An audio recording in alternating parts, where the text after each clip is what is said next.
You expect me to believe that, kid? The cop's laugh was sharp, like glass cracking under pressure, each syllable laced with disbelief and open mockery. He loomed over Samad, his grip tight enough to bruise, the flashing red and blue lights painting the suburban street in streaks of accusation. Neighbors, faces ghost-like behind blinds, became silent witnesses, their whispers swallowed by the low, predatory hum of the patrol car. This wasn't just a stop.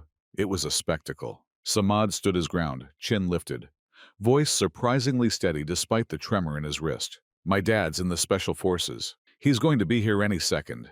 The cop just smirked, a cruel twist of his lips, shaking his head as if dealing with a child's fantasy. Yeah, sure he is. But what this officer, blinded by his own assumptions, didn't know was that in less than 60 seconds, that smirk would be wiped clean off his face.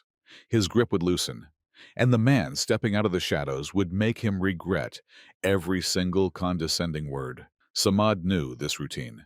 He'd heard it all before. You don't belong here. Where'd you steal that bike from? The usual prejudice script. But today was supposed to be different. Just riding home from basketball practice, sweat still drying on his skin, when the patrol car had materialized like a bad omen, accused of matching the description of some phantom suspect. Samad knew the drill. Keep calm, answer the questions. Don't give them a reason. But then, the officer scoffed at the mention of his father. Something hot and defiant flared in Samad's chest. This wasn't just about him anymore. His dad wasn't some desk jockey. He was the kind of man who moved in silence, a force held in check, until he wasn't. And disrespecting him, that was a line. The cop's radio crackled, spitting out official jargon, as his hand instinctively moved towards his belt, towards the cuffs. Let's take a ride downtown, kid. We'll sort this out. Samad's stomach plummeted. Downtown wasn't sorting things out. It was holding cells and fear. Then, a sound cut through the tense suburban quiet. Tires shrieked against asphalt. A black SUV, dark and imposing, skidded to a halt directly behind the patrol car, blocking it in like a predator cornering its prey. The officer spun around, hand hovering near his holster, a flicker of genuine unease finally replacing his arrogance. The SUV door swung open with a heavy thud. Boots hit the pavement, heavy, deliberate, echoing with purpose.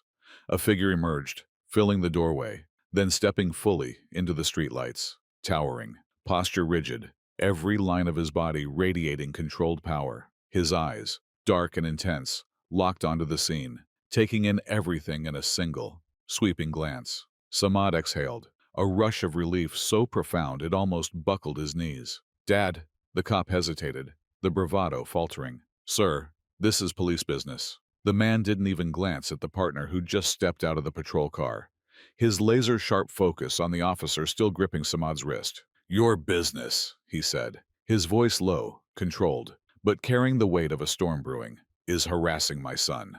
The cop's partner, sensing the sudden and dramatic shift in power, stepped forward, a forced, placating tone in his voice. We had a report of a stolen bike, sir.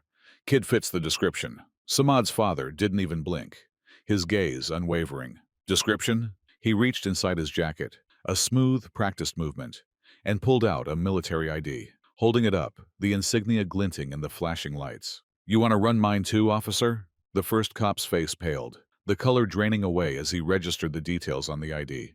The insignia, the rank. This wasn't some bluff. None of this was a joke. For a heartbeat, the street was dead silent. The only sound the persistent hum of the patrol car engine, now sounding almost apologetic.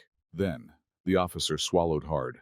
The smirk completely vanished, replaced by a nervous, almost pleading expression. Look, we were just what? Samad's dad cut in, taking a step closer, his presence radiating an almost palpable intensity. Teaching my son another lesson about how the world sees him? Samad's chest tightened. He hated this. The stares, the tension, the way his dad's jaw clenched, like he was holding back a fury that could shatter concrete. The cop raised a hand slightly, a gesture of surrender. No need for this to escalate. You're right. Samad's father's voice was ice. You're damn right. So, uncuff my son. Now. A beat of silence hung heavy in the air. Then, with stiff, reluctant fingers, the officer complied. As the patrol car finally pulled away, Leaving tire tracks on the quiet suburban street, Samad finally exhaled, his shoulders sagging with the release of pent-up fear and anger. His dad rested a hand on his back, a silent, reassuring weight. "You okay?" Samad nodded, but his voice was small, quiet. "Why is it always like this?" His father didn't answer right away, just stood there for a moment, his gaze sweeping the now empty street. Then, softly, he said, "Because some people need proof before they respect you." He turned to Samad, his eyes holding a deep, unwavering strength. "But you don't owe them that, son." The streetlights flickered, casting long shadows as they started walking home, the night swallowing the echoes of the confrontation. And for the first time, maybe not the first, but in a way that truly resonated, Samad understood. His father's strength wasn't just in his rank, in the medals he probably had hidden away. It was in the way he stood tall, unbroken, no matter who doubted him, no matter who tried to push him down. It was in the quiet, powerful love he had for his son. If this story touched you, hit that like button and drop a karma in the comments below.